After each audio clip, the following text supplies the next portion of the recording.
পৌরসভার অঙ্গ সহযোগী সংগঠনের নেতৃবৃন্দ, ঢাকা ইউনিভার্সিটির নেতৃবৃন্দ, পৃথিবীর কলেজের ছাত্রবৃন্দ, ঢাকা কলেজের ছাত্রবৃন্দ, টোটাল ব্রাহ্মণবাড়িয়াবাসী, আসসালামু আলাইকুম।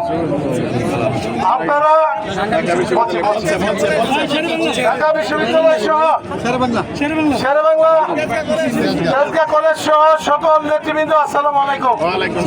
আপনারা অনেক কষ্ট করে আজকে ব্রাহ্মণবাড়িয়া নবনির্বাচিত জেলা বিএনপির উদ্যোগে শহীদ প্রেসিডেন্ট জিয়া রহমানের মাজারে পুষ্পস্তবক অর্পণ ও ফাতা পাঠ করেছেন। তার জন্য ব্রাহ্মণবাড়িয়া জেলা বিএনপির পক্ষ থেকে আপনাদেরকে জানাই আন্তরিক শুভেচ্ছা ও ধন্যবাদ।